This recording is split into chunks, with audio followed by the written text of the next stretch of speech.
You're listening to the Pace Radio Network here at paceradio.net. The opinions of the individuals during this broadcast are their own and may not be the opinions of their group or other organizations they may be involved with. All medical advice during our broadcast is not a medical opinion and should be checked with your medical physician.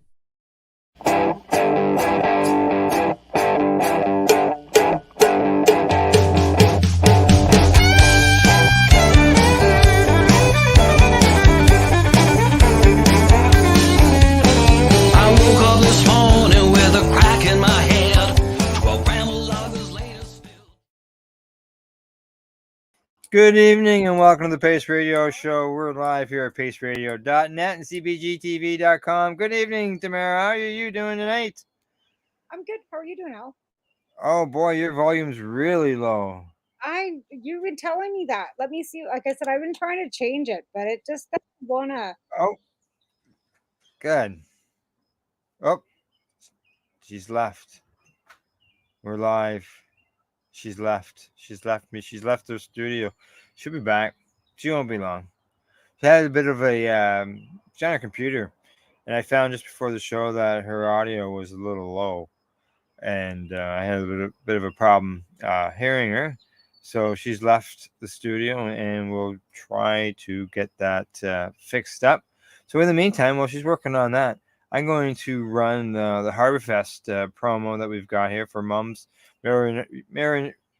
Maritimers United for Medical Marijuana down on the East Coast, Nova Scotia here in Canada. I'll run the little promo for there, and we'll be right back. Is 420 camping your thing?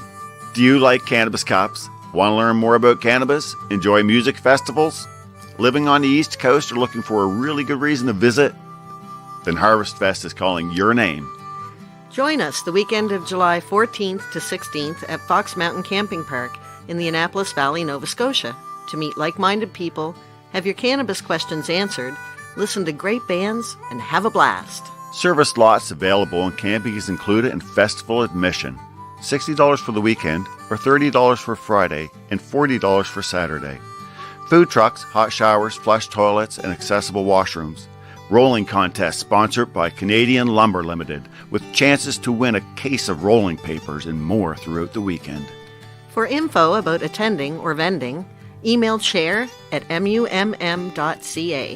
Hope to see you there.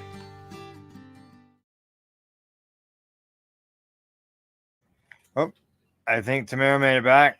Tamara, I see you there. I'm back. I'm back. Is my volume any better? Yeah, it's a bit better. Yes, as well. Just so you know, our guest, AC. And too. That's awesome. A.C Cameron. Yes, exactly. A.C Moon Cameron is in the house as well. She's here. She's made it through. And before we bring her in, so we can find out all about her, what's happening in your neck of the woods other than having a bit of a computer issue there? I got 3 days off. Hey, that's good. So today is my first day off, and I've been out putzing around in my garden. I've got my friend Leslie here, and Taven and her son Lincoln are upstairs tearing a room apart. We're tearing all wallpapers down, getting to lath and plaster in one of my upstairs rooms, and taking out a wall. And we're going to start restoring the upstairs of my house. And nice. We have some exciting guests from the Virgin Islands today, I'm hearing. Correct. Yes, exactly. Exciting. An author, a cannabis business owner, as well as consulting business got there as well. There's a list of things. Helping patients with there's Munchies, Harvest Moon Munchies, Innovation Company. There's a list there. I went, wow, okay. I was scrolling through LinkedIn looking for guests, and I seen infusion, and I thought, oh, this would be cool to talk about infusion. And then I sent AC a message, and she sent me back a link and some information, and I went, wow, this is more than just infusion. This is like one company alone deals with 14 different things, or is it a dozen, one or the other, all within the cannabis industry. That's amazing. So, and it's nice to see in a different country. So we know organization in Canada, but I'm really pleased to see that we're getting so many other guests from Jamaica, Virgin Islands, other people, Cayman Islands, Yeah. other countries that are actually opening up to medical cannabis. And speaking to actually one of the licensed producers here in town, I'm hearing that things are going to be changing for Oh, edibles. really? So I can't get into too much detail yet because until the Montreal Gazette announces Oh, these, okay. because Right. we're Right. kind of like between the behind the scene LP kind of things are Yeah. going to be changing for edibles in Canada. So Yeah. that's some All good. right. Just so you know, I can see I can see Yay! AC. So I mean, that's good news because we got some camera action going on. She was having issues with her camera just for the show, and we were hoping that we could get that through. Just so you know, AC, we can't hear you, but you can hear us. Okay, you're not in here. We're happy that you got on though. Yeah, we're just Yeah, doing okay, well, let's the first initial yeah, welcome quick, everybody kind of thing, and yeah. yeah. Just a minute. Now you're a grower. You work in a grow store, right? So tonight I'm doing a test. I didn't get time to get my mosquito stuff out, so I got this. Gail's got this plant out here on the deck. What is it? A So citronella? I've got it beside me. It's a Citronella? geranium Citronella. citrosa. Yeah. Yeah, that should help you. But you know what works really Shit, good? Thermal I hope has this so. new little thing that you put a butane and pad in it, and it works for 15 hours, and that hands down kills the mosquitoes. So those do work though. If you want to go the natural route, citronella plants are really good. Those mosquito nistatas are really actually geranium nistatas are really good. All But right. again, Well, it has to be warm, and the plant has to be exuberating warmth that comes off to actually exuberate the terpenes coming off the oils from the plant and the flowers. So in the well, evening, when there's no sunlight, it really is not doing any good. oh, thanks. Well, You because had you need warmth, heat, yeah, yeah, release okay. any All terpene, right? right. Whether All it's right. cannabis Thanks for terpenes the or any news. other terpenes, if there's no warmth, there's no terpenes. Yeah. Okay. Good to know. All right. Get the Great. thermal mosquito eater. I bought one. It works really good. We got thermocells, but they're not handy, and I didn't think about them The until like 10 minutes thermocells, like the ago. little round ones with the butane that you put the thing in with the pad. Have you Yeah. seen- Yeah, I love that thing. I just bought Uh, one. I've had good and bad experiences with them. So as far as No, it's the first one I've working, ever had. It seems to work yeah. good. All right. Then time to bring in our guests instead of talking about killing mosquitoes. Dragonflies. Oh no, we don't. We want to save dragonflies. We need I the know, but dragonflies to sometimes eat the I love mosquitoes. dragonflies. That's why I'm not really Yeah. inundated with mosquitoes because we've got lots of dragonflies out here right now. Could use a few right now. So, all right. At this time, I'd like to introduce a guest who is a business owner and author, patent innovator. We would like to welcome A.C Moon Cameron to the Pace Radio Show. How you doing, AC? I'm doing Uh-oh. good. How are you? Can you hear me? Yeah, we can hear you. We can hear Can you you. hear Perfect. me? Welcome. Yes. Yes. Woo, woo, woo. Yay. Okay, that's awesome. I was getting a little stressed, like trying to figure out which electronical device was going to allow me to connect with you guys. So nice to see you today. Thanks for Nice having to me see on. you. Good to meet So you as well. where are you originally from? Are you Canadian American, Virgin Island? Where are you from? Oh my goodness, the reception's terrible, so I am hoping you can hear me okay. Yeah. I right now I'm in St. Thomas in the Virgin Islands. I'm from Northern California and I've been working in Northern California my entire life. So I'm working in the Caribbean. I've been working here Nice. for about 6 years and in St. Thomas for about 7 months. So it's pretty cool.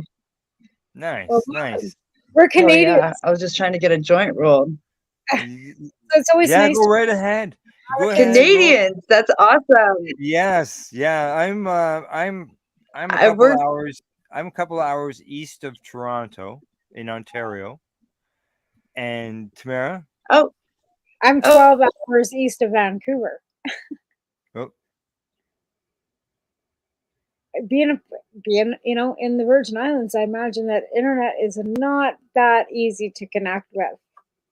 Yeah, as you mentioned, she was having issues finding out which was going to work there. It's so interesting now that, like I said, like she's from Northern California, she's working in Virgin Islands, and we're coming Yeah, from, well, you're in Ontario and I'm in British Columbia.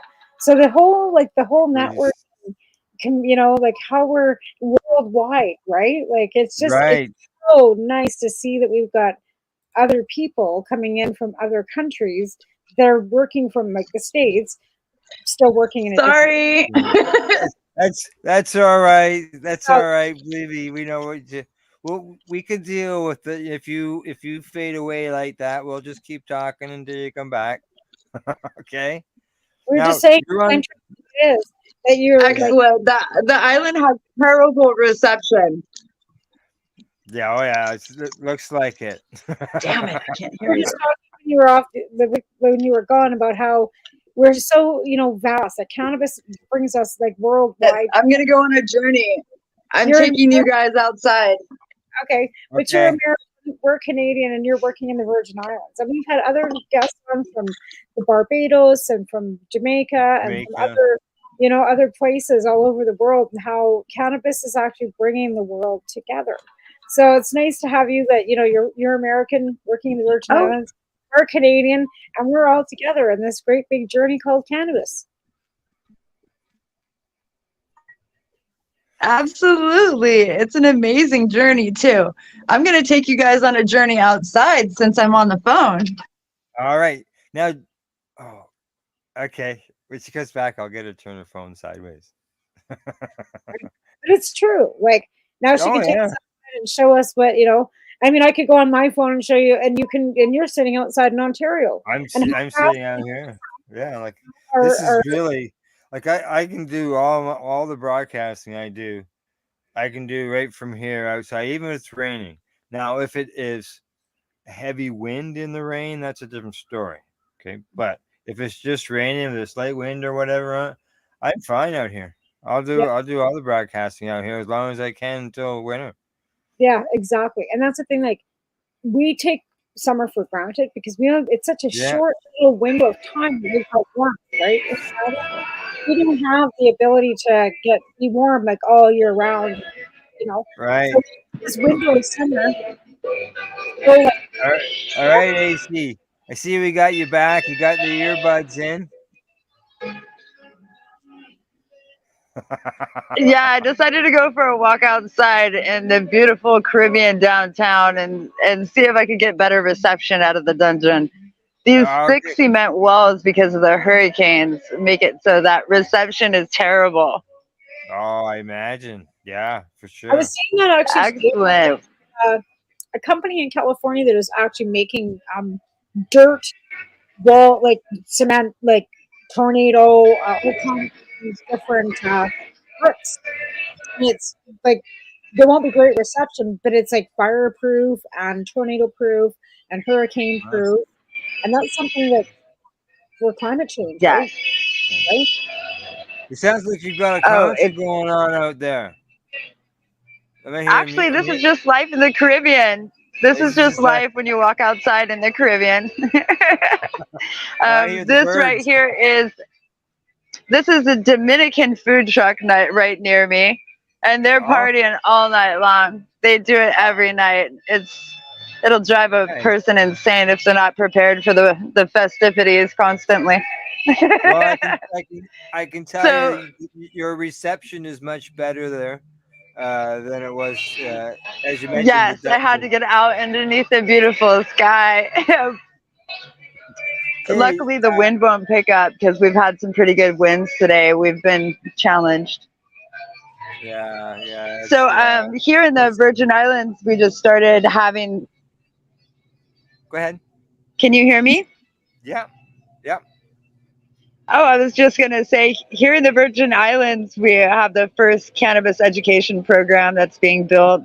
And I've been honored to get a chance to build it. I've been working on it for 12 hours today and getting to take like all the certifications that I've gained and all the knowledge I've gained from working in cannabis for the last 24 years and give it to the people that haven't had an opportunity to really like experience what we have. It's pretty amazing, actually. A lot of diversity, and getting to work with the Rastafari and see how they integrate their sacramental rites into the new recreational movement. It's really unique. I've worked with several Canadian companies down in St. Vincent and the Grenadines. They've hired me several times.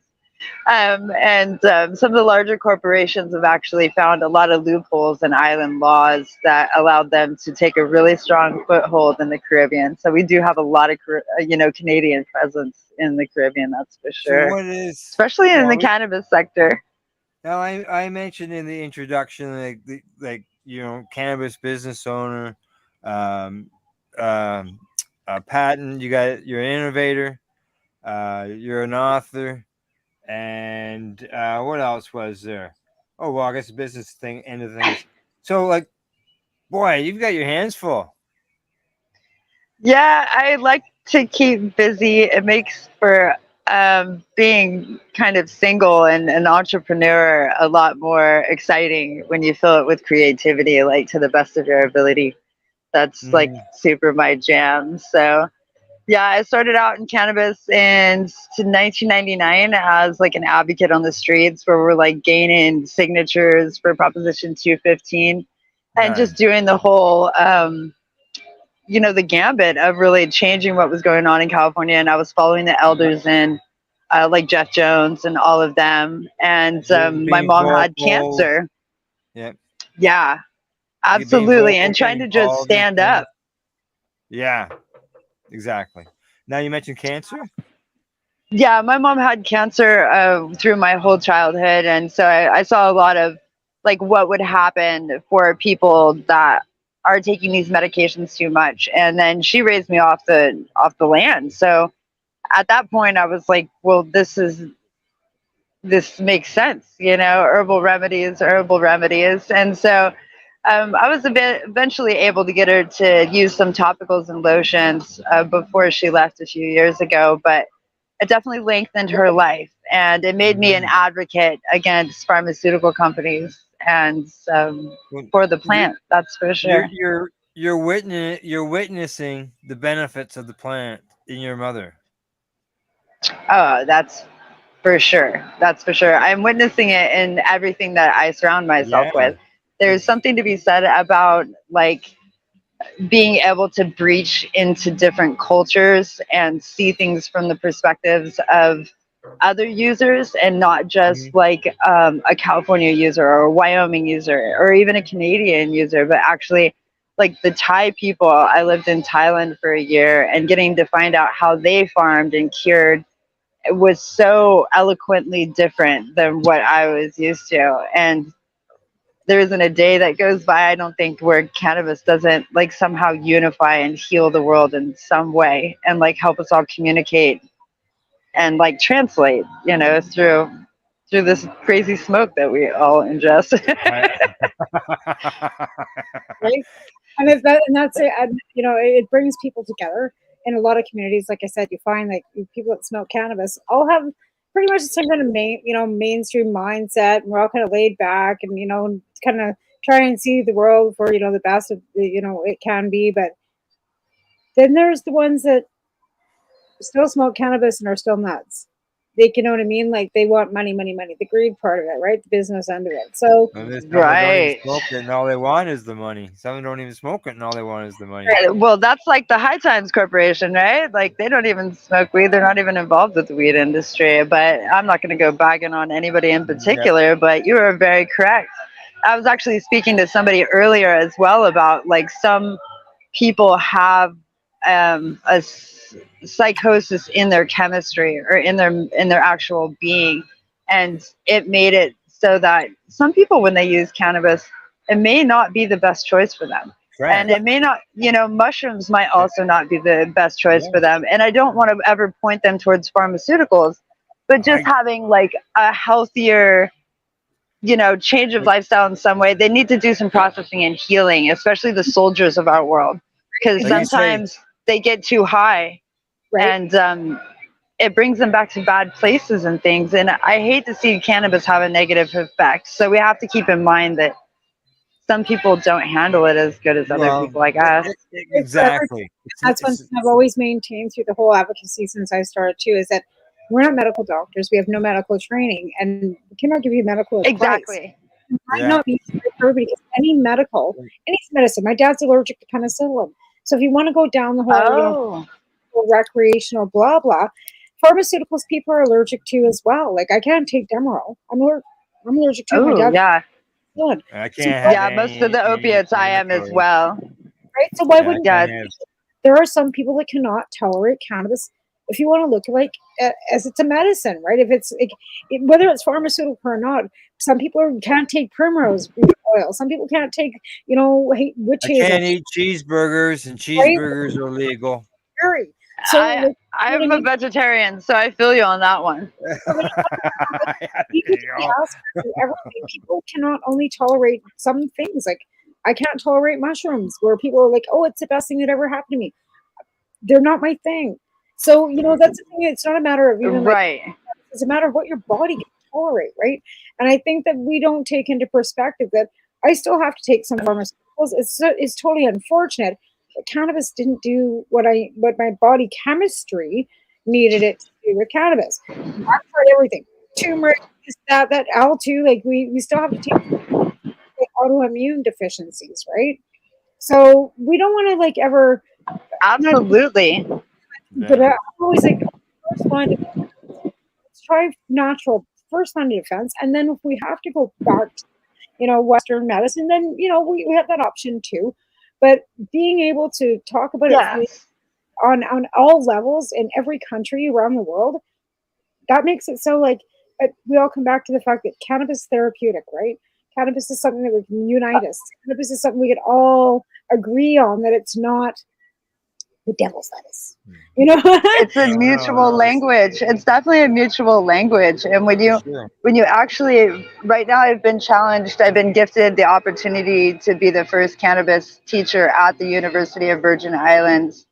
And this has been like a real dream come true for me in the way of thank you. I'm not in it for the money. I could have sold out a long time ago to some really bad entities. I'm here to try to really bring everybody together and find a way for us to reinvent this whole situation so that it's advantageous to the people and throughout the world, because it is definitely a universal language. I can't tell you how many times I've been with lawyers in one room that are policymakers and government officials, and all the way down to the Rastafari. They all smoke together and it unifies them, and it's amazing to me. It truly is.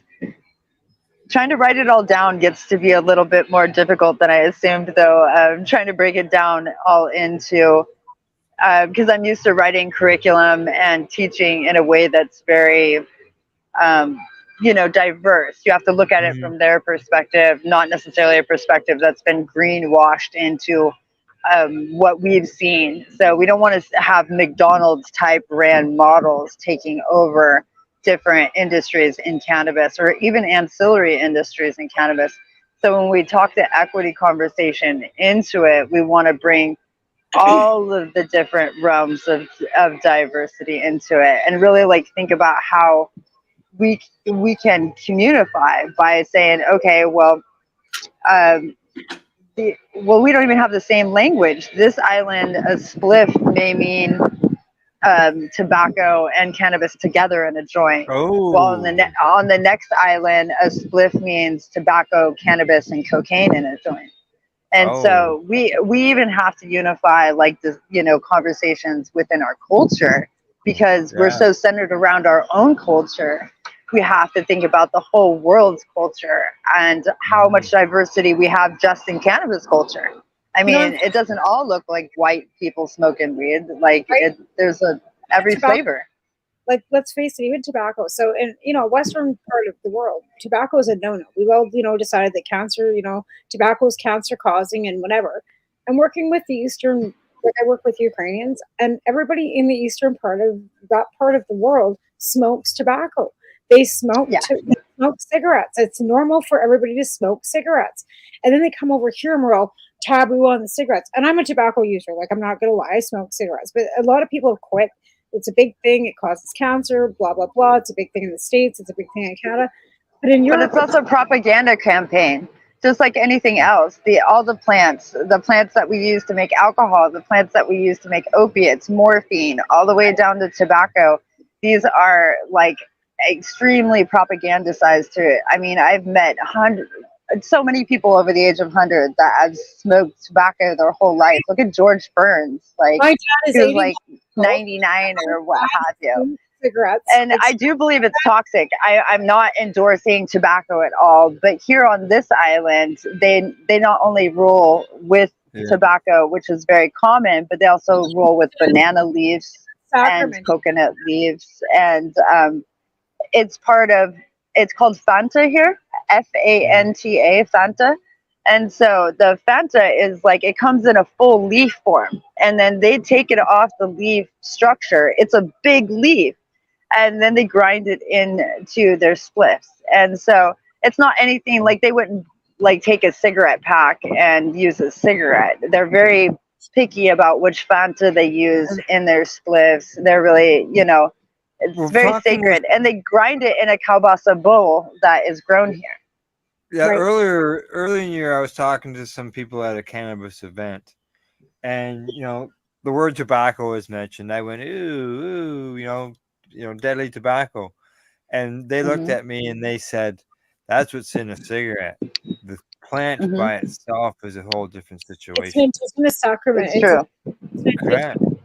Like, it's something that our Indigenous people here in Canada actually give as a gifting to their spirits, right? And it's something that's right. It's Native American culture from its roots has used that, as well as every other culture in the world. And as much as it's not like, it just can't be bastardized. Everything is bastardized in this really weird way that kind of capitalizes on things. So like I was saying, my dad is 81 years old. My dad has smoked cigarettes probably since he was 13 years old, but he smokes Players Plain. It's just tobacco and paper, like just, the zigzag and tobacco, right? He doesn't smoke. This smokes like, X-rayed, and the doctor says they're clear. And my dad has smoked for 60 years. So I guess depending on your genetics too, as well as what, cannabis or cancer or tobacco is going to, fit into your life. I definitely don't endorse tobacco at all. But my point is that I just don't want to see plants bastardized, because when I have tobacco plant in my garden, it can be used as many things, including topical ointments and everything else. And to be honest, nicotine and the extracts from tobacco is one of the basis of all pesticides. And if you were to have an organic tobacco leaf, you can balance out your own ecosystem in a little bit less dangerous way than some of these 7-dust chemicals. And so, I mean, there's just ways to use the plant besides just everything campaigning into this demonization mode. I always speak to people about the opium plant, because in one area or region, people were using it for drugs, but then the pharmaceutical companies picked it up and used it for morphine. But yet heroin is just extremely wrong and devastates lives, but it's all the same plant. And so that's where I'm looking at it going, okay, I demonized alcohol for my entire life. My father was an alcoholic. I had a lot of alcoholic, experiences in my life that weren't positive, which kept me driven towards being in cannabis. And as I really didn't use cannabis or use alcohol much until a few years ago, when I consciously decided to start having a drink or two, I'd have a cider, maybe a glass of wine or something, never ever in excess and never out of like desire or something, just to be social. I realized just recently, like, these are all plants too, and I've fully bastardized the whole concept as well, which is like, sorry, it started raining. And I've demonized it because I'm scared of the effects of it, but really it's because people overuse it, or they abuse it in a way that is toxic to themselves or their mentality. And so that's where we have to make sure that like cannabis society doesn't have that same The best advice overuse. given was always be smarter than the substance that you're using. And that was the Yeah, best right. thing that I was ever given in my life, is always be smarter than the substance that you're using. So whether it's alcohol or drugs or tobacco or whatever, caffeine, sugar, like don't let it take over you. Be in control of what your use is, and then it's always recreational, right? Then it is always on your terms. Like, and I'm always like, live and let live. Like, if you want to, whatever, as long as it's your choice, as long as you're not harming anybody else or yourself. And then really, if it's recreational, who's harming? Who are you harming, right? So that's where I'm at with like the whole aspect. And I wish that, I guess everybody else would kind of like lean back and say, like, cannabis is medicine, and we need to research that more. And hey, like, cocaine used to be something that they used as medicine, and now in British Columbia, they're trying to do safe supply, right? And they're trying to allow people to not be criminalized by, being able to possess 2.5 grams of any hard drug, whether it's methamphetamine, fentanyl, cocaine, and it's causing a lot of controversy. And I know that, the safe supply thing, we've got places you can test your drugs to make sure that you're not dying. But again, people are not going to stop doing drugs. It doesn't matter whether you I'm in a society where everybody does. Like, who doesn't come to the Caribbean and do a whole bunch of cocaine? I personally have never done it, but every single person I interact with of any form, only except the Rastafaris, this is a place where, whatever happens in the Caribbean stays in the Caribbean, and people come here to party. So it's really hard to breach this conversations with anything but the locals that are really passionate about the environment, about the wellness and the ecosystem of cannabis culture. Because for the most part, in some of these regions, white man definitely come in and rage, and so I like to keep the conversation really clearly about cannabis as often as I can in those settings, for sure. All right, ladies, it's break time. Time for us to take a commercial break. Afterwards, Tamara and I will continue our talk with our guest, A.C Moon Cameron.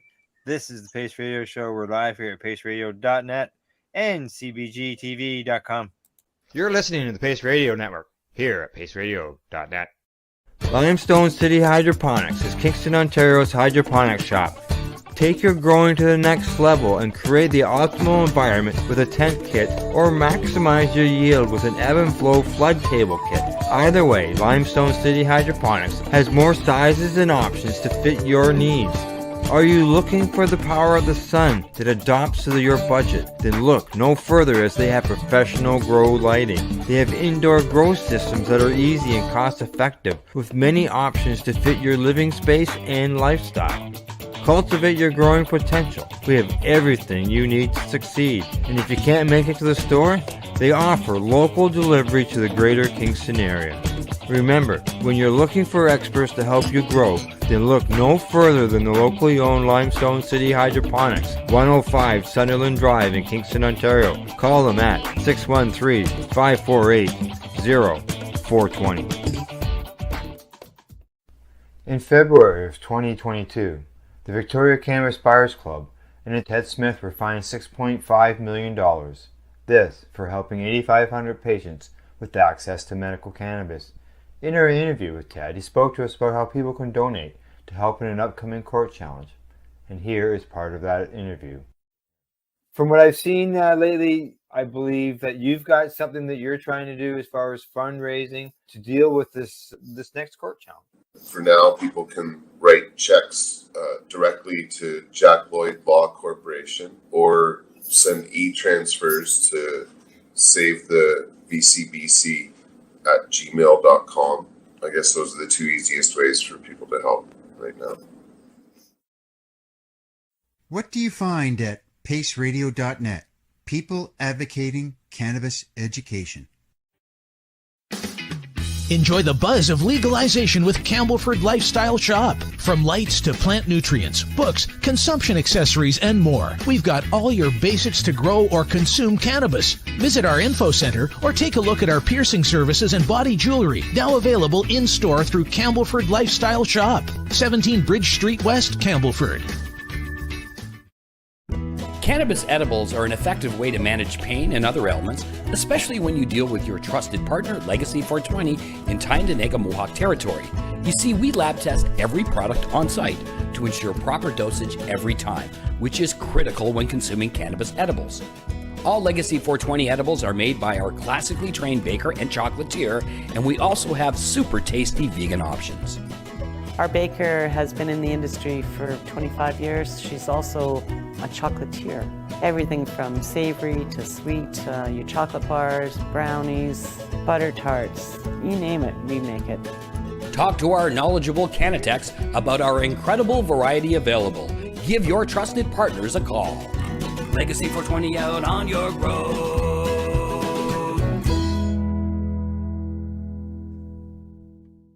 You're listening to the Pace Radio Network here at paceradio.net. And you're watching the Pace Radio Show. We're live here at paceradio.net. Tonight in the program, we're joined by our guest, a woman that is involved in so much when it comes to cannabis, and that's A.C Moon Cameron. How you doing, AC? I see you're back. Okay, I am. I'm trying to get myself centered on camera. All right. Do you know that if you turn your phone sideways, that will actually give you a landscape view, and you'll be as big as we are? Really? I don't think you want a landscape view of this area. Okay, all right. All right. Well, you're in the Virgin Islands, so give us a little description of where you live and what's going on down there. Okay, so I came down here in December. I'm from Reno, Nevada, and my property and my farm is up in Northern California, towards the Tahoe area. And so I ended my season there last year and started consulting with my company, IndicaInnovations.com, down here to a couple of entrepreneurs that were opening up dispensaries that were at first hemp dispensaries, which are federally compliant distribution points of hemp, and setting up the model that would soon become the cannabis and marijuana dispensary points. And so now it's been several months, and on January 18th, we became legalized. Oh, thank you so much. Legalized down here in the Virgin Islands to be able to start. And the bill states that they have 12 months, now 6 months left to be able to build the infrastructure to have all of the legal cannabis aspects out, including lounge permits, retail, dispensary, micro cultivation, manufacturing, and large cultivation, which will be about 1,000 plants. But what's really special about this area is they've really focused on repertory justice. And so the people that will given priority to licensing and to growing are actually the women, those that use cannabis in sacramental rites, which are targeted towards the Rastafari people of the 3 tribes that are here, which are the Nyambingi, the Ethiopian, and the Bobo Shanti, excuse me. And so as well, the veterans and a few medical people will be able to apply. But besides that, the average white man cannot grow their own cannabis here, and you have to have lived here for at least 15 years to get your licensing. So this country is made up of 3 islands. This island is 32 miles across, and the island next to me is 8 miles across, and the one below us, the St. Croix, is 82 miles across, which is where all the farming happens and where the agricultural department is for us to start. That live there. It's being done for people that live there. The industry is being done for absolutely. The people that What's unique about this area is this is where Epstein Island was. About 7 miles away from me, Epstein Island was a very corrupt thing that's happening right now. It's still being argued with the judicial systems, how much it was bought out to have what is called pedophilia islands. So that was a really hard scandal for the country to take. And so now being able to, sorry, the cards are passing. Now being able to, I'd go out to waterfront, but I tried and I lost reception. So I have to stay here. Sorry. I can hear you fine. We hear what's going on, what goes on in the United States, or what I guess that we're allowed to hear. But Epstein did kind of filter up here too, like, you know, the whole that all group over was- the place. yeah, like so it's, yeah, I understand that would make, you know, people a little bit apprehensive. Okay, now Well, I he know bought an entire chain of islands, and they just sold right now for just a little bit over $60 million. They were on the market for over 120 million, and it was bought by a large Connecticut corporation man named Stephen Deckoff that actually lives on the island next to us on St. John, which is the preservation island where all the sea turtles are. It's a really beautiful place to start building the cannabis tourism sector. That's how I first got into helping the University of Virgin Islands start, you know, bringing the community forward, is trying to help the entrepreneurs integrate cannabis into their business models, meaning having the consumption lounges, bar styles, where you can have a legal place to consume. And so that's Nice. and to purchase the product. And so this is the first time that this has all been done, and it's a lot of fun being able to integrate all the different thoughts and still see how the entrepreneurs and the Rastafari are doing it completely differently than those that may be of Western inclusion. So it's pretty amazing to see the diversity that's going on here. And the fact that they made everything repertory justice resolved is super important. Canada, Being that our system, because capitalism, you know, it runs rampant in Canada too. I'm not disputing that. Our system was brought in to basically cut patients' rights so that we couldn't grow our own cannabis in Canada. And then once those system was set up, then it was all about the, you know, entrepreneurial, like, corporate taken over for our Companies, system up here, right? So we have big corporations running our system up here as well, and the indigenous behind. Now the indigenous are taking control too, but unfortunately, where I live here in British Columbia, our reservation was just raided by our you know, community safety units that we have. And that's not right, because they should have first rights. And I'm happy to hear that in the Virgin Islands are actually looking at first rights of the people that live there first. Like you said, an average white person can't come down here and all of a sudden just start growing and making money. You know, they have to do it. So that's great, because it seems like in Canada, a white guy here with money can make more money than somebody that's indigenous that actually belongs here, that can actually that has more rights, is getting rated. Like, that's well, what's unique about this area that may not be true for a lot of other spaces is this is the only space in the United States that is Caribbean nation. They are the Rastafari. These are American Rastafaris that are true to the Caribbean. And these islands were actually bought from Denmark, and I think it was 1947. And so when they were bought from Denmark, it was already with what was in place, which was the structure, the infrastructure. We drive on the left-hand side of the road here. A lot of it is in a British light still. And so the people, the Rastafari, aren't given the same reparations as what the Native Americans were given, because we signed treaties with the Native Americans that guaranteed them safe passage and to be able to exist in these certain areas. And the Rastafari here, the Europeans didn't give them anything, and then we just bought the country from them.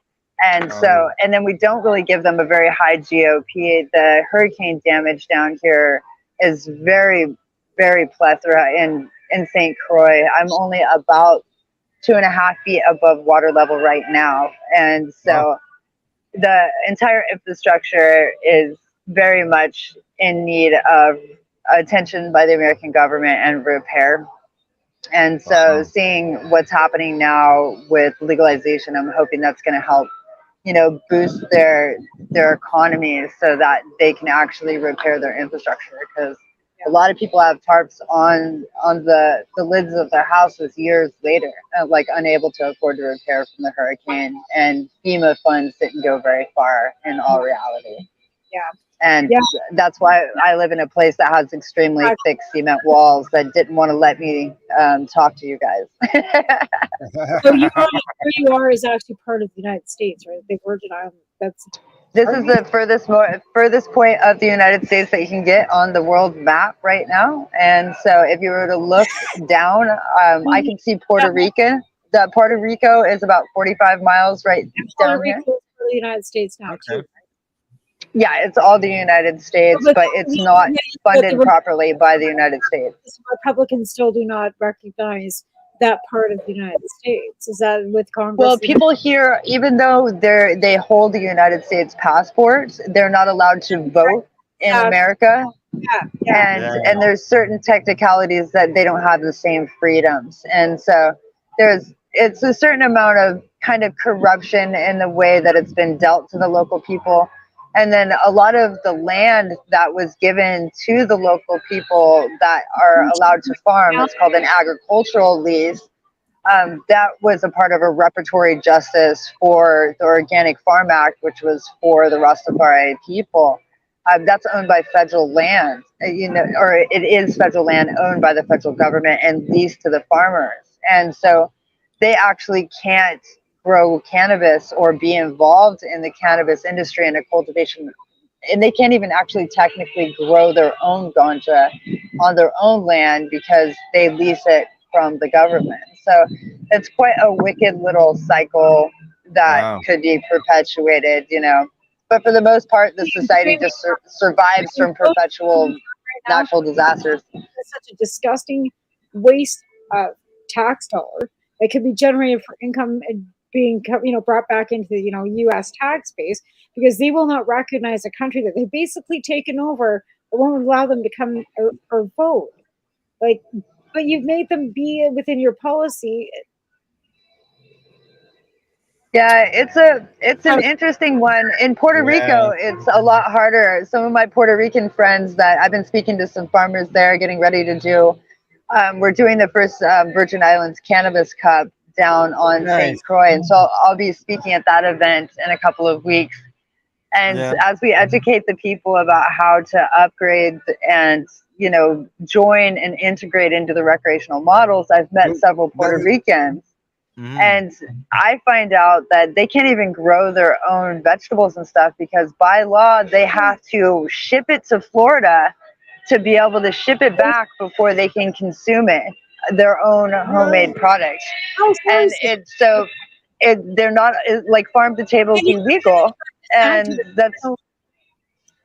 it's mind blowing for me to see how corrupt the society can be, because it's not, the people can't farm. And so you can go to any Puerto Rican restaurant and there's no vegetables on the menu because the society has been trained to not have vegetables because of those laws.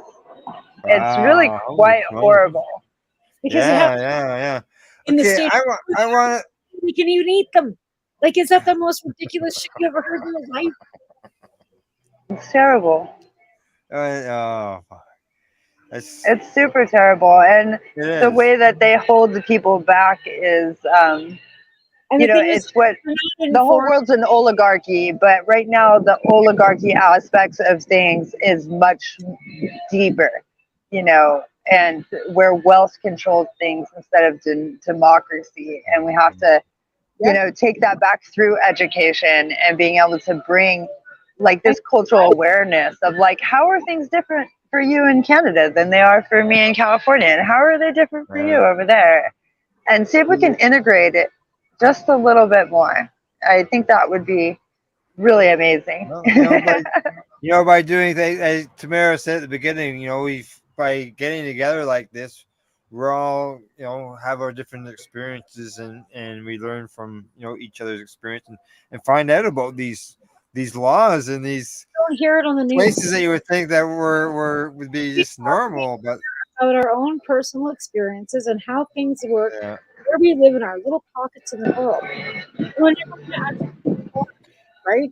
And it's about being compassionate and learning how we can make each other healthy, mentally and physically better than whatever. Because the more we're educated we are, the more healthy we are, the better we are against the government reforms that they think that we should be, withholding by, right? And you can't fight and be a warrior if you're not mentally and physically healthy. So if you're like running down a rabbit hole of conspiracy theories and bullshit, your mental health is on the verge of being like, and there's so much of that. And I think that's something that cannabis really actually helps. It actually brings back some reality, I think, to some people. I'm hoping. I like to bring us back to AC and what AC is accomplishing work wise and other things in the cannabis community. And as above as your name there has, it says indicainnovations.com. That's a business that I brought up there earlier. Thank you. That offers so much when it comes to, looks like it's consulting business, right? Yes, yes. I went through some federal persecution in my farms operating under the Medical Cannabis Act of California that I had been working in for over a decade. And when I started going into patents and innovations as a farmer, I invented crop tops greenhouses, and I really found a passion for intellectual property and learning how to just integrate knowledge that I had gained through my experiences into like a real-time setting. So I became really, really certified in dedicating to CGMP in Australia, as well as I integrated pest management in Africa, and going on a mission of really just trying to do Sigma 6 and anything I could in order to continue my education so that I could find a way to translate all the bridges and all the gaps and make it so that I knew that the future was going to be a larger industry. And in order for me to do that, I needed to educate myself. And so now I'm able to take that education and my experience like throughout the world and really offer it in a greater, you know, real-time information. So Right. it took 6 years, but I finally got my patents recognized, which is crop tops greenhouses, and I invented an instant pop-up portable greenhouse that protects plants from storms, as well as Nice. used as a pest container, an isolation area for research and development, tissue culture, and etc. And so that kind of bridged my love for you know, actually acknowledging that our thoughts are our intellectual property, and that when we have creative ideas that they can be utilized in a way that the other people might not be able to see. And thank you. I actually am revamping the website right now because I had a processing problem. Go figure. Everybody has processing problems. So I noticed that I noticed that there was so sorry an about issue that. there. That's why I went to your Facebook page. I thought, okay, I'll still get something up there for If you have the Instagram link, crop tops underscore greenhouses, that has a lot of good imagery on it. Does it? Okay, good. Yes. You know what? I work at actually a mainstream garden center, and those would be Oh, something. that's wonderful. Yeah, like that's Thank my. you. So I work at a mainstream garden. People about cannabis and garden cannabis because they go in Canada, but those would be something we'd be actually might be interested in bringing in.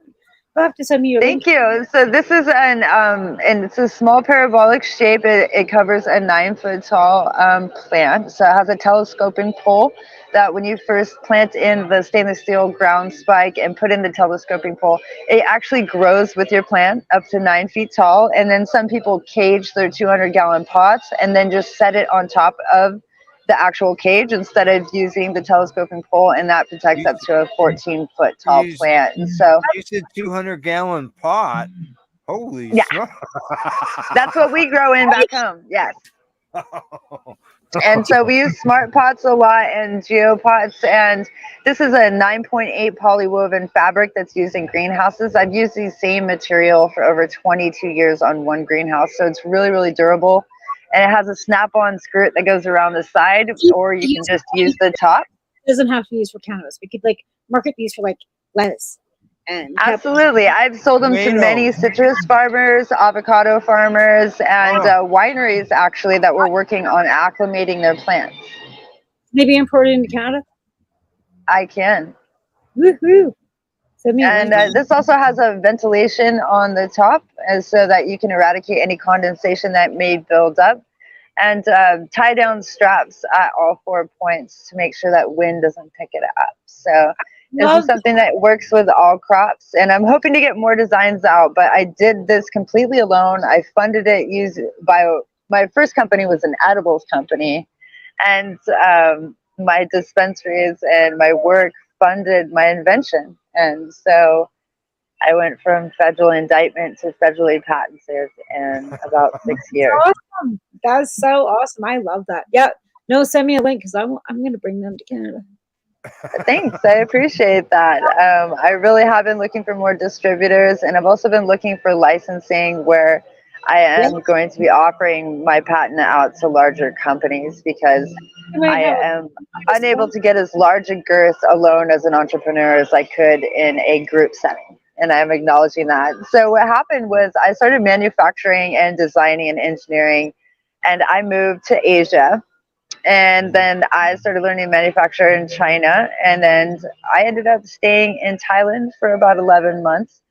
And through that, I just became like really passionate about the international scene. And so I founded Indica Innovations International and started working in Bermuda and Morocco, and most recently in St. Vincent and the Grenadines, where I hailed in their medical marijuana and legal mushroom act. And it's been amazing just going out into the jungle and working alongside the farmers and helping to bridge these educational gaps. And so then I've gotten this awesome opportunity to work with the Virgin Islands University, and it's really an amazing experience. I'm blessed to have it, though we have to be compromised. We can't always stay in the high class 24/7. We sometimes have to be right where the roots are, where you hear stuff like that all the time, and we're partying over here 24/7. I'm right here on waterfront in St. Thomas, U.S. Virgin Islands. Nice waterfront. Listening to the waves. Yes. Wow. Hopefully, I'll be home soon. Right? It's always going 24/7, literally. Yeah, we had gunshots earlier this week. That was amazing. It makes me miss home, but at the same time, you have to realize that this is true everywhere. You know, have you been to Canada? Yes, I love Canada. It's amazing. But then I got a cannabis charge, and then they don't want me to go. They don't want me to go back. So I went on a speaking engagement, and actually the expo, it was a cannabis expo up there in Montreal. They actually got me in one time, and then they didn't run my name or anything, and they just got me in on a pass. But the next time I tried to go in with Skunk Magazine, it was like, no, you can go back to where you're from. Yeah. You criminal, you using cannabis and stuff. You guys are hardcore. Like, if a person gets a DUI in their life, they're not allowed to come to your country. It's like you're kind of assholes like that. That's a little mean. I can't come to the United States either. I actually didn't sell anything. I sent 4 grams of marijuana to another patient, and I got 6 months house arrest up here in Canada, and I can't cross the border either. So dear Lord, you can't travel when you're not allowed to leave your country? She can't go to US. She can't go to the USA. Nope. Just like you can't. But what about all the rest of the countries? Can you go anywhere?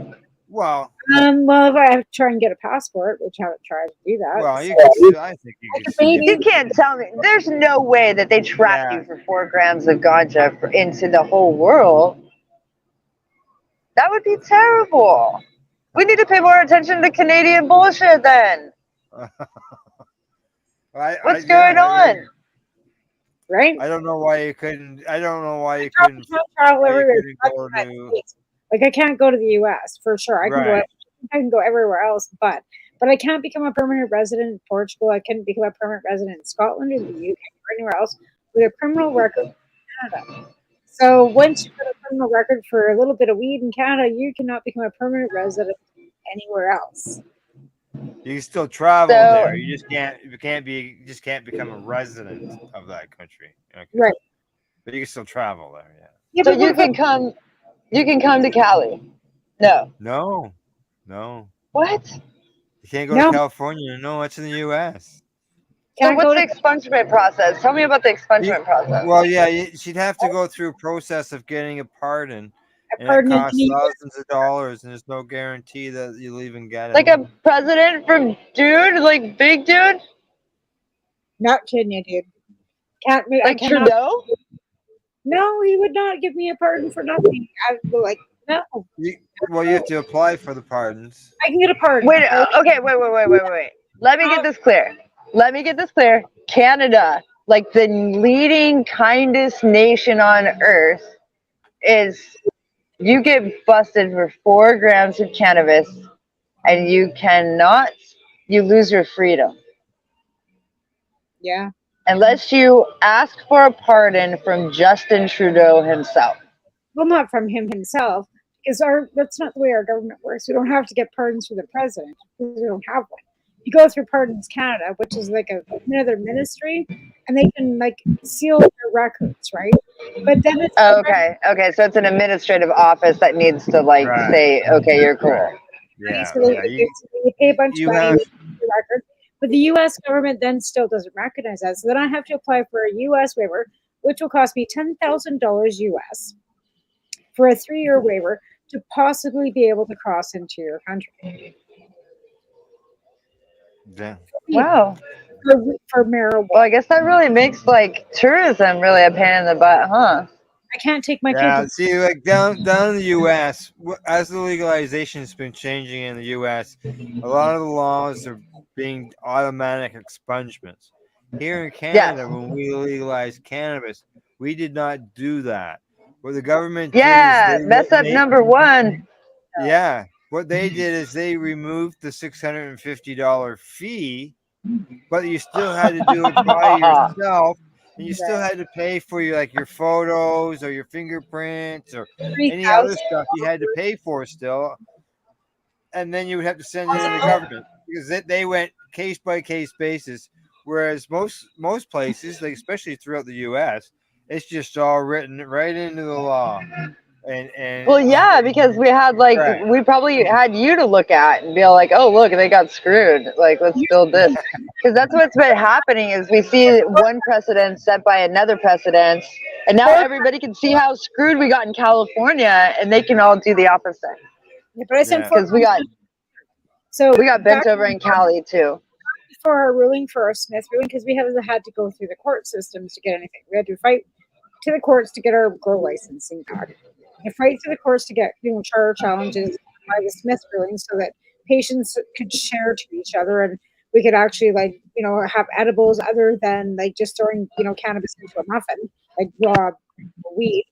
So we've had to go to court. So after that ruling, then you can share. You can share.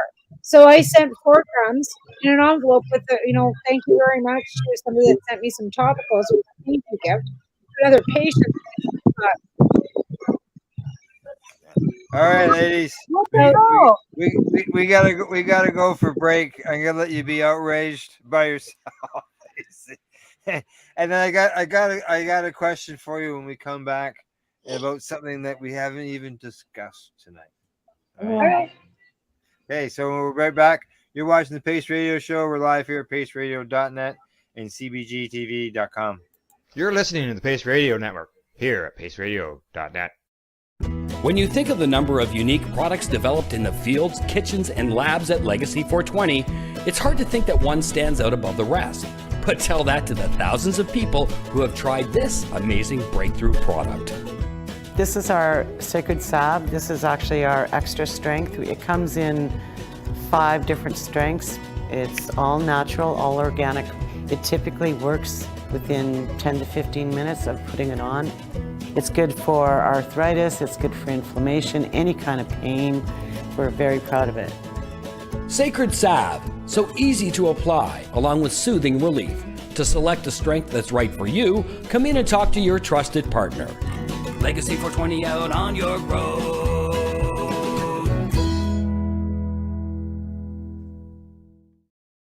Pace Radio Network. By patients, for patients, and for those who want to know.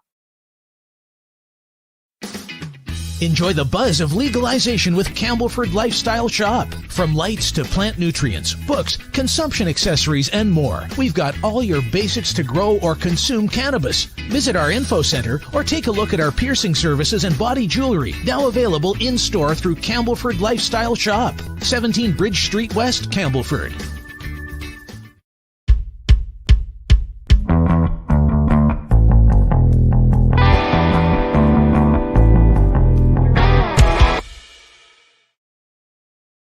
Are you a cannabis content creator? Are you looking for a place to have your content seen?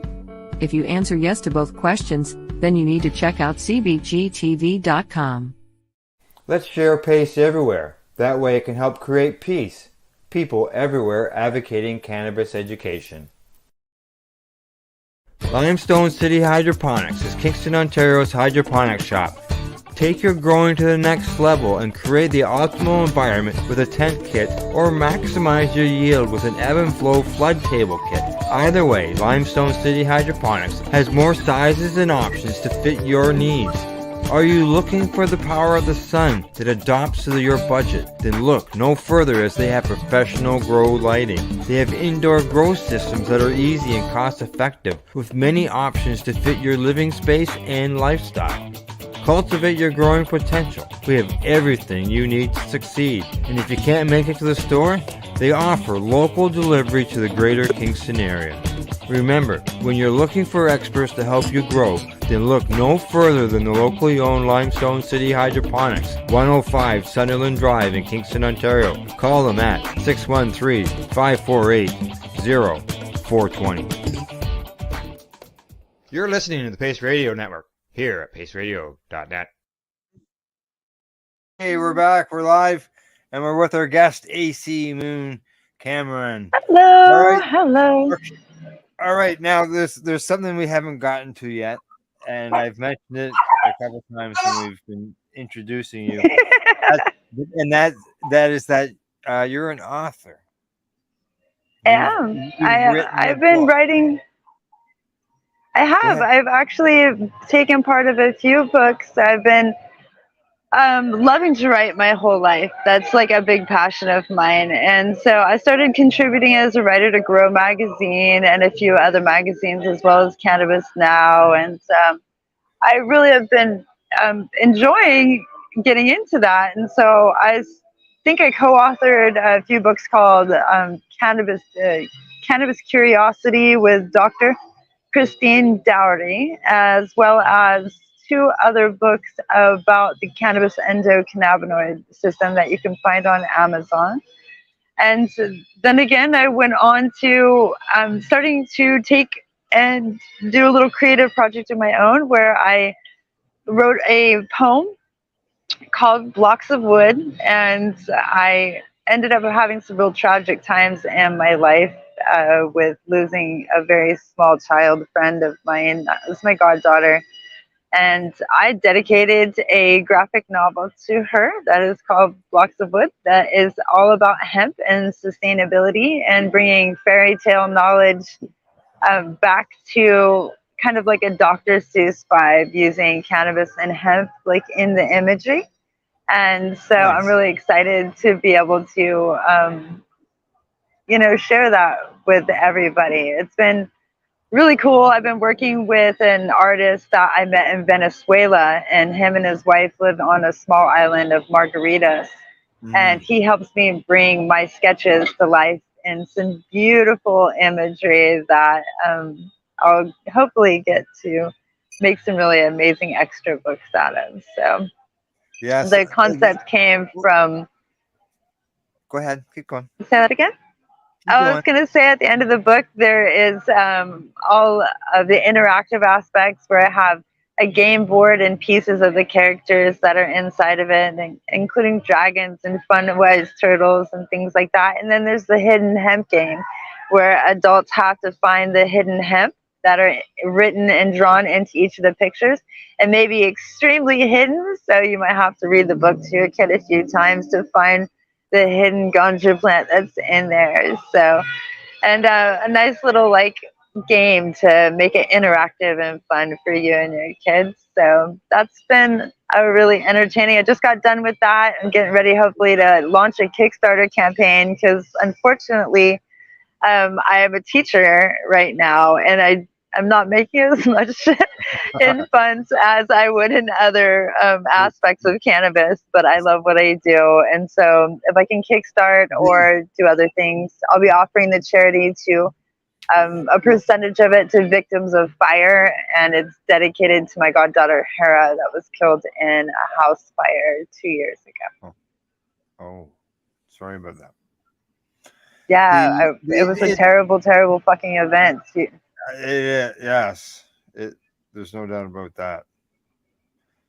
The book itself. But we can inspire others through the stories of those we lost with good stories. Yeah, there's no doubt. Yeah, that's for sure. You know, we've had a comment from. If I was near my computer, I would say some of it to you guys. Well, you sent me a picture. I included it in the show announcement. A picture of. Oh, brilliant! Thank you. Yeah, I included that in there. Now you're within what some people will get concerned about teaching kids about cannabis, but I think by teaching them about cannabis, you're teaching them the truth about cannabis and hemp, and by lying to them, we are just continuing the stigmatization of cannabis. Being truth to I them. totally agree. I agree, but I understand their perspective. I do. As a mother, I raised my child in a garden, an illicit farm that was growing lots of medical cannabis for patients, and was deemed illicit several times, even though I was underneath the medical cannabis laws. I taught him, this is medicine. These lollipops aren't for you. I never once had a problem with it. But in this day and age, there's a lot of dissimulation. When you have a vape pen that has something in it, you don't really understand the difference between that vape pen and a vape pen that might have nicotine or something else. And it's very easy for these people to take part in that. Excuse me, I have to move for this young lady. Sorry, it's the only spot with reception. My neighbors are putting up with me sitting here talking to you guys. But what's really important about the aspect of, sorry, let me get my camera line back up again. Oh, where am I? Oh, there I am. Sorry, stoner magic. But what's amazing is getting people, even adults, to realize the education behind hemp opposed to cannabis marijuana, which is all they did was take a certain type of sativa that had a different cannabinoid profile and separate it. And that one happens to have a very much of a robust fibrous, ability, but all cannabis has that similar fibrous material. We can make hempcrete out of ganja and any other medical cannabis. It's of no difference. The only thing that's the different is the THC delta 9 is less than the 0.3%. That's how it is in America, at least, and under federal law. And so when we have this separation, when we have storybooks like this, what I'm hoping is to actually get the education about hemp being, we need to use hemp papers and utilize the entire plant, the biomass and all the aspects of it. I'm not necessarily trying to greenwash cannabis into something so much as I want hemp education to just be normalized. It should be part, just like indigenous education should be part of kids' education. Instead of being told Christopher Columbus invented the whole damn world, can we talk about Tesla or some actual history? So that's that's where I'm concerned, is trying to validate that education in the world.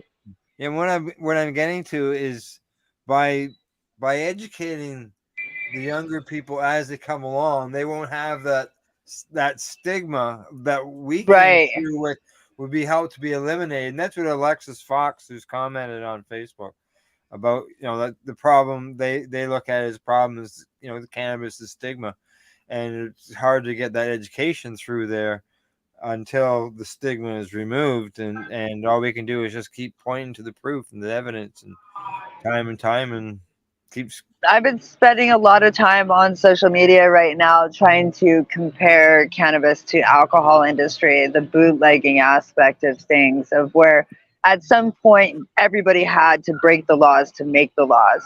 And although we're in a gray point of illicitarianism right now, there's going to be a point in time where that's not going to be true anymore, and it'll be like buying anything anywhere, which is how it is very much in California, and it will be true everywhere because it's going to be just like alcohol. We knew this since the 90s, that it would be modeled after the alcohol model, and it's actually it makes sense to do that. So unfortunately a little bit controlled, though. We have, like, here in Canada, Be the same as I don't agree with the alcohol model. I think it should be, the same as agriculture. It's a plant. It's therapeutic. You can't compare it to alcohol. It's not. It's like apples to oranges because it doesn't have the same effect. But they do. They still do that. They still Yeah, do but it. you have to think about it in a realistic term. You go into and I'm speaking from an American point of view. I understand that you're in Canada. You go into any store and to any product has a UPC symbol on it that allows that product to be recalled from the batch entity. So even if I was to buy a can of green beans, it has a track and trace built into that complete aspect. And that's part of the health and safety of all of us consuming anything that is in more hands than just a homesteading, farm to table setting. And so even though we try to look at cannabis as it's over controlled or it's not like the beer model, in a sense, all products are like all products because we need to be able to recall them by saying, okay, this batch wasn't good. This batch caused damage to the health of the people. Yeah. And we can track that all the way back to, was it the toxins in the soil? What happened? Did the butters go bad? Whatever aspect made it so that it was not safe. Labeling is a huge aspect of it. It was mislabeled, or it didn't have allergens acceptable into it. It didn't show that there was peanuts in it. Whatever these things are, cannabis is just another commodity. And so we have like this passion for our culture, but we have to think about it that in our world, what we're existing in America is it's just another commodity. And so we have to take a lot of the medical passion that we've had as advocates for the last 20 years and kind of bridge it towards the realistic gap of, yes, we do have to meet some parameters, or these huge entities won't have parameters to meet. And those huge entities can toxify an entire population. While all of us working together, we can have organic regenerative farms that are feeding the legal supply chain. So we have to be really conscious of that balance and continuously educate about home grow, just hoping that people will continue to like just enjoy the gateway to the garden instead of, having it take $100 out of their pocket every week to be a cannabis user with a dispensary model. And so it's a tough little balance, I know, but all products definitely are tracked and traced in some form or another, even though we're angry about that happening to cannabis. It's just part of it being part of a taxation and health and safety. Yeah, and regulation and all that. But we have to have health and safety. I think that's the bottom line, even up here in Canada. Like Trudeau has stated, like he never made this, these regulations for it to be an industry.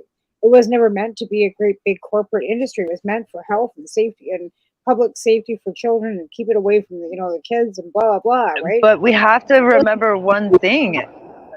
Right? Is her name Tamara? I love that. Tamara. Oh, that's awesome. My sister's actually named Mary Jane, named marijuana on her birth certificate. I love that.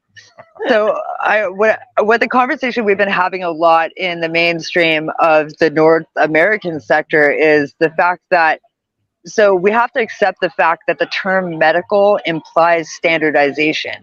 The term medical actually implies that it's gone through a medical standard that is endorsed by a medical doctorate body that's gone through scientific peer review. And so those standards are owned by the pharmaceutical companies because they're the CGMP pharmaceutical manufacturers. And so when we have a society built on this word medical, I mean, that's really hard for us to digest the fact that, because now I can't go into a dispensary if they say the word medical in their dispensary and it's a recreational dispensary, that's illegal because you can't represent yourself as a doctor or giving medical advice without being a doctor. Yeah, so it's like this. It's a step that's really hard between medical and recreational. Yeah, all of our stores here in Canada are recreational cannabis stores. But at our recreational cannabis stores, we can buy things like facial scrubs, suppositories, and everything in God's green earth. Yeah, correct, exactly. and it sort of makes you question, like, Oh, sure, nice. there's benefit in all those things, but they're not allowed to discuss the medicinal end or say it's medical in any way. And these are labeled as recreational products. Like, Well, it's hard when we start accepting, but alcohol went through these same things, and these Yeah. other plants that have been appropriated, we have the opportunity to use it as we choose to. Like, that is the freedom of choice. So if you're using it as a medicinal agent, or you want to use tinctures or topicals and agents, you're free to do that. But if Correct. somebody wants to use it instead of drinking a beer and there's nothing wrong with them, they get to as well. So it actually broadens the horizons of cannabis reach to where we're breaking the stigma on a mother only being allowed to have a glass of wine, where she should be able to have a toke off her bong, or like, there's a lot more stigmas to break, saying that, you know, it can be a relaxation tool, which we can say is medical, but in a sense, it's not. It's just every damn human on the planet. We're addicted to whatever way of deflating. Yeah. Yeah, exactly. Like there's the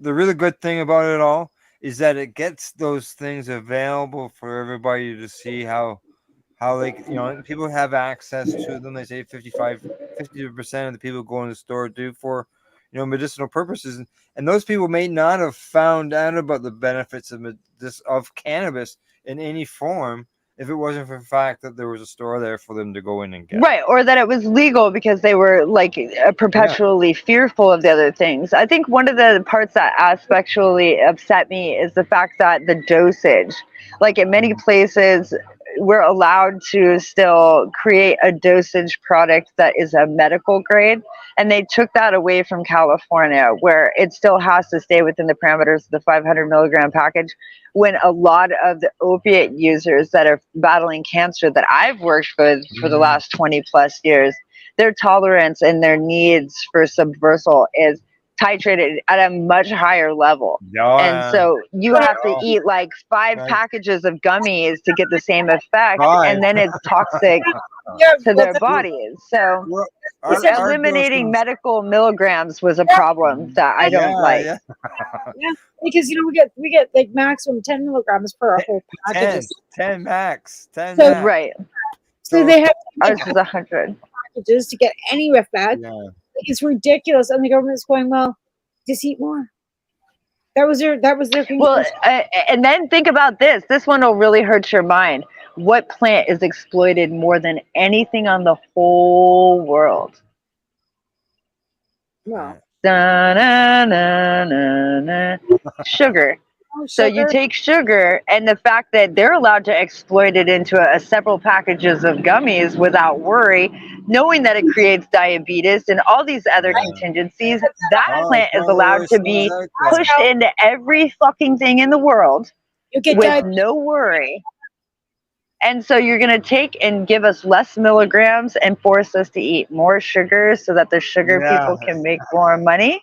And you can toxify us so that we have to use more medical products like our diabetics pills and stuff like that. Like, this is a cycle that has to stop somewhere. People have to grow their own medicine. They have to grow their own medicine. They have to and build businesses that are conscious. Yeah. Absolutely. The recreational market's allowed to grow 4 plants. If you're a patient in Canada, you're allowed 5 plants per 1 gram. But you're legally only allowed to grow 4 plants. So the Canadian legal system is saying you can't even legally grow a gram. Yeah, we here in Canada, every patient, if you grow inside. Well, you're not allowed to legally grow popcorn either. Oh, I haven't got yes. I mean, there's so many corrupt aspects. But we got 4 plants. All it does. Yeah. Per residence. Yeah, we're allowed to grow 6 in California. Per house? That's per house. Mm-hmm. That's like 2 people can't grow 8. If there's 2 adults, you can grow 4 plants per household. They cannot be seen in public. But if you're a patient and you have a signature from a doctor to get a prescription, that patient's allowed 5 per 1 gram. So recreationally, you're allowed 4 plants. That's not even a gram of cannabis. Yeah. So if you got a 20 that's gram amazing. Prescription, if you got a 20 gram prescription, you can grow 100 plants indoors. Yeah. If you're That's- legal, you can only grow 4 plants. That's a good thing. That part's doesn't good. exist for us anymore. Yeah. If you have anything over 6 plants, you're illegal and you get busted. Oh no, yeah, no. I've been If you have I a know. signature from a doctor. Yeah, signature for a There's doctor. no doctors for us anymore. Medical's gone. Medical's over. Yeah, that's what we're worried about up here. But AC, we've come to the end of the program, and we're down to the last few minutes. Now, when we say goodbye, I didn't get to tell you this beforehand. When we say goodbye, don't hang up until after the closing, because I'll probably have a couple questions for you afterwards. But I have to end things. Okay, great. There's a show following in behind us, so I have to wrap. That's cool. I've never just chit chatted with anybody for an hour and a half on a show. It's always like interview style. So this has been really cool talking to you guys. Thanks so much. Yeah, I really appreciate that, because We're that's like what we like to make it like just a regular conversation between 3 people, and highlight throughout the show the things that you've been doing in your businesses and so on and so forth. So, all right, move out of my way. I appreciate that. I appreciate the endorsement. All right, thank you very much for appearing. Tamara, well, let's get a shout out there. AC, shout out website, person, place, a thing, whatever along that line. Okay, let's see. My website is indicainnovations.com. You can find me on Instagram at AC Moon under small capillations all there, as well as crop tops greenhouses all over the place. And I would love to give an actual shout out to UVI Cell and Dr. Suzanne Darrow McGrath, who is the first pioneer as the director of education at a university body in the Caribbean to build a cannabis course for the people. So I thank you so much, woman, for bringing that forward and empowering the people that are local. So much love, and I appreciate you guys a whole bunch. It's been great meeting you. Good meeting you. Great This has meeting been you great. too. Yeah. Other than that, we'll catch everybody next week. Tamara and I'll be back next Wednesday, same time, same place. You can find us on Facebook. We're on Instagram. We're on LinkedIn. We're on the web. Just do a quick Google search. Thanks to our sponsors, the friendly folks at legacy420.com, Limestone City, Hydroponics.ca, and the Campbellford Lifestyle Shop. And thanks to you, AC, for coming on to the program. We really appreciate you. This is one way we get to meet people for the first time, and it's always great. Great doing it. So. Yeah, thanks for putting up with my cruddy Caribbean reception. Hey, it worked fine. It worked fine once you moved outside. Yeah, I just got to go chill out in the streets. It didn't even work over at the sitting spot or like by the pool area. It only worked out here on the street. So I guess I'll just chill. The neighbors will put up with it. Good. Thanks, Tamara. And thanks to our watchers and our listeners out there. We'll see you all next week. And good night. Bye-bye. Have a great night. Bless up. The opinions of the individuals during this broadcast are their own, and may not be the opinions of their group or other organizations they may be involved with. All medical advice during our broadcast is not a medical opinion and should be checked with your medical physician. You're listening to the Pace Radio Network here at paceradio.net.